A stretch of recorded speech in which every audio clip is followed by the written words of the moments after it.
Selamat pagi anak-anak Miss. Semoga hari ini harinya yang menyenangkan dan pagi ini penuh dengan semangat. Oke. Hari ini Miss mau perkenalkan nama Miss Nova. Miss Novantri Sebentina Sinaga, biasanya dipanggil Miss Nova ya. Miss akan mengajar fisika. Jadi hari ini kita akan belajar fisika. Oke. Jadi hari ini bisa dilihat di slide ya, bahwa ada penggaris. Ada penggaris di mana penggaris ini didekatkan dengan potongan kertas, kemudian potongan kertas tersebut tertarik oleh garis, oleh penggaris seperti itu kan. Jadi ketika penggaris ini digosokkan ke kain wol gitu kan, kemudian didekatkan dengan potongan kertas, maka potongan tersebut tertarik. Kenapa bisa ya? Kalau dia penggaris digosokkan ke lantai, bisa nggak ya juga seperti itu? Apa yang terjadi ya? Oke, jadi kita akan lanjut materi kita untuk menjawab teka-teki kita ini. Oke, saat ini kita akan belajar mengenai listrik statis dan penerapannya. Listrik statis itu adalah listrik yang diam, tidak mengalir. Namanya juga statis gitu kan. Statis itu kan diam gitu kan. Berarti dia tidak mengalir. Lawan dari statis dinamis, berarti listrik yang bergerak seperti itu. Jadi kita belajar ini karena apa? Karena ini kita tidak bisa terpisahkan oleh listrik seperti itu kan. Jadi tujuan dari kita belajar ini supaya anak-anak Miss tahu menjelaskan benda yang bermuatan listrik ketika diperlakukan dengan cara tertentu, kemudian memberikan contoh peristiwa yang menghasilkan benda yang bermuatan listrik, menunjukkan sifat muatan, menjelaskan hubungan antara besar gaya listrik terhadap muatan dan jarak, serta menunjukkan impuls syaraf sebagai aliran listrik. Oke. Untuk pertama kita berbicara mengenai partikel zat padat. Contoh zat padat itu dia adalah kertas seperti itu, laptop, bisa pakaian juga zat padat gitu kan.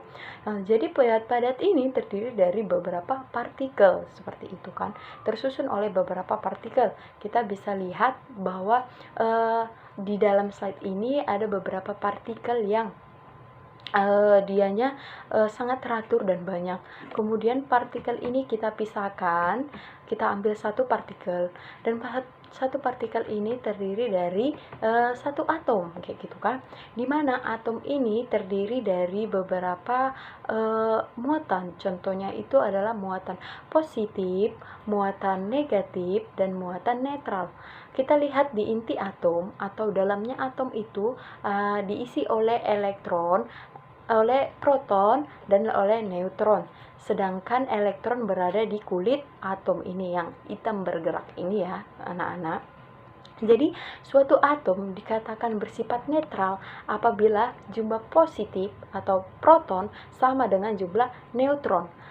Ketika atom itu bersifat negatif ketika dia atom ini kelebihan elektron seperti itu, dan lebih banyak elektron pada proton.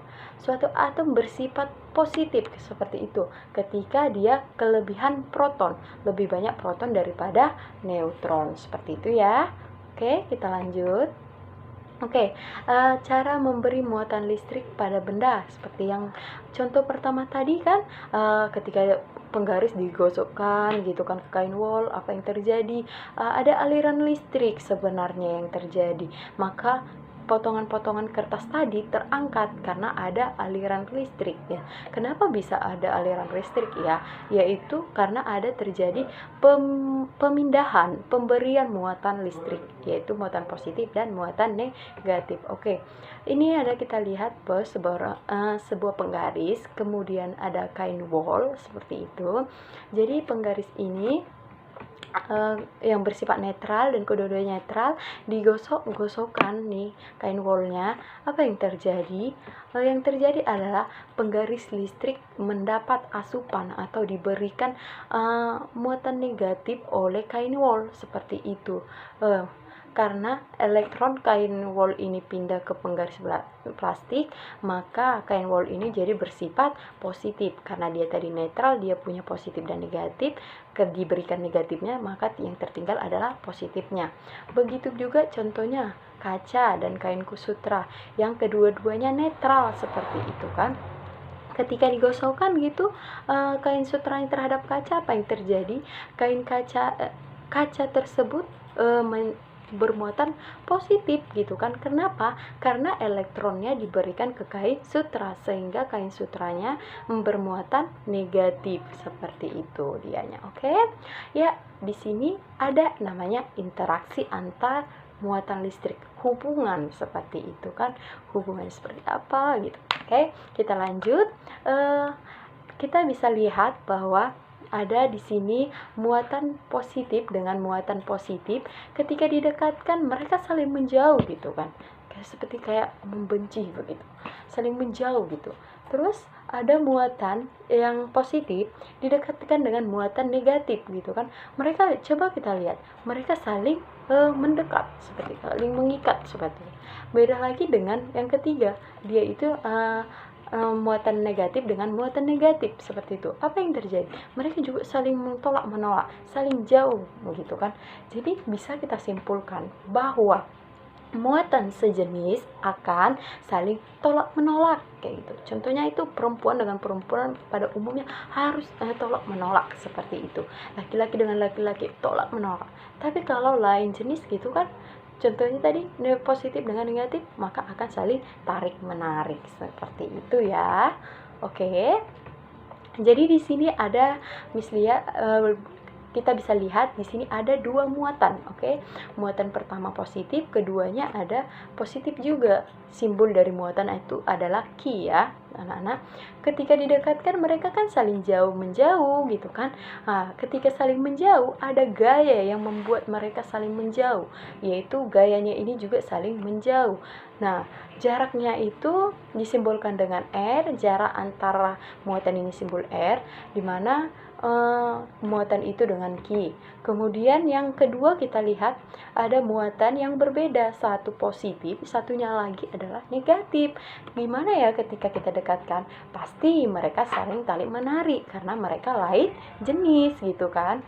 Oke, gaya tarik menarik ini disimbolkan dengan F gitu kan, dengan jarak R seperti itu.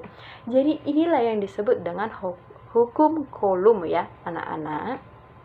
Oke, jadi di hukum Coulomb ini kita bisa tahu bahwa hukum Coulomb itu adalah besar gaya tarik menarik atau tolak menolak antara dua muatan gitu, yang berbanding lurus dengan muatan dan berbanding terbalik dengan jarak kedua muatan seperti itu. Bisa kita simbolkan? Bisa. Seperti apa? F itu adalah gaya, di mana-mana ada gaya itu adalah F, sama dengan K dikali Q1 kali Q2 per R kuadrat seperti itu kan, dimana K ini adalah ketetapan listrik dan nilainya itu sudah ditetapkan, yaitu 9 kali 10 pangkat 9 Newton meter kuadrat per Coulomb kuadrat. Q itu tadi Miss bilang adalah muatan seperti itu kan, Q itu adalah muatan, R itu adalah jarak seperti itu. Di dalam listrik statis kita ini, kita udah belajar gaya Coulomb, kita juga akan belajar medan listrik. Kalau misalnya apa arti medan, pasti tahu. Kalau misalnya apa yang terlintas ketika Miss katakan medan, pasti bilang tempat tinggal, daerah, kota gitu kan. Iya, medan listrik, medan perang, coba berarti daerah perang. Kalau medan listrik berarti area listrik, daerah listrik. Nah, jadi medan listrik ini bisa kita katakan bahwa ruang atau daerah di sekitar muatan yang masih dipengaruhi oleh gaya listrik tersebut atau gaya Coulomb tadi, seperti itu. Contohnya itu ada dua muatan nih. Muatan pertama itu Q besar ya. Muatan kedua itu muatan uji, Q kecil tuh. Q kecilnya punya yang namanya medan listrik simbol medan listrik adalah E gitu kan. Kemudian ada dua muatan lagi, Q-nya, Q besar dan Q kecil, dan dengan jarak yang berbeda dengan yang pertama tadi. Maka gaya pengaruhnya akan semakin kecil, sehingga kuat medan listriknya akan semakin kecil pula. Berbanding lurus kan, kalau dia gaya listriknya kecil, maka medan listriknya juga kecil, seperti itu. Jadi kita bisa lihat ini dianya. Oke. Di sini medan listrik itu disimbolkan dengan garis-garis gaya listrik seperti itu. Kita bisa lihat bahwa garis gaya listrik itu pada muatan positif itu adalah menjauhi muatan seperti itu kan, sedang menjauhi muatan. Sedangkan dianya kalau dia muatan negatif, dia garis-garis listriknya itu adalah menuju muatannya seperti itu. Jadi medan listrik itu bisa digambarkannya itu dengan gaya-gaya listrik atau tanda-tanda panas seperti pada slide yang Miss buat ya. Itu dianya. Oke. Kuat medan listrik itu bisa disimbolkan dengan E sama dengan F per Q. Nah, tahu kan F tadi adalah gaya Coulomb. Gaya Coulomb itu dia itu apa tadi gaya Coulomb? Gaya Coulomb dia itu Q, di mana ini ya. Ini adalah tunggu. Ini adalah gayanya tadi kan. Kemudian gayanya K di Q2 R kuadrat ya. Jadi Q di atas dengan Q di bawah itu sama kan, berarti bisa dimatikan. Q bagi Q hasilnya 1 seperti itu kan. Jadi sisanya dia itu karena Q dibagi Q 1, maka rumus dari medan listrik itu bisa kita lihat bisa kita sederhanakan menjadi K dikali Q per R kuadrat seperti itu ya. Dengan E itu adalah medan listrik, di mana satuannya Newton per Coulomb seperti itu. Ada soal yang Miss lihat tampilkan kayak gitu kan, di mana seperti itu kan, diketahuinya adalah Q1 3 kali 10 pangkat minus 6 Coulomb, Q2 nya 6 kali 10 pangkat minus 2 Coulomb. Jaraknya adalah 3 cm. Ingat, dalam satuan internasional, sentimeter tidak diperbolehkan. Yang diperbolehkan adalah meter. Maka sentimeter ke meter diubah yaitu menjadi dibagi 100. Jadi bisa Miss buat 3 kali 10 pangkat minus 2 meter. 10 pangkat minus 2 itu sama dengan 1 per 100 ya nak ya. Oke, kemudian K itu adalah ketetapan listrik yang seperti Miss bilang. K itu besarnya berapa? 9 kali 10 pangkat 9 Newton meter kuadrat per Coulomb kuadrat. Yang ditanyanya adalah gaya Coulomb. Bisa kita lihat di slide kita ini bahwa rumus Coulomb tadi kan gaya Coulomb K dikali Q1 Q2 per R kuadrat. Tinggal masukin aja konstantanya semuanya. K itu 9 kali 10 pangkat 9 dikali 3 kali 10 pangkat minus 6 dikali 6 kali 10 pangkat minus 6 dibagi 9 kali 10 pangkat minus 6. 9 kali 10 pangkat minus 9. Yang kurungnya dulu deh. 3 dikali 6 18.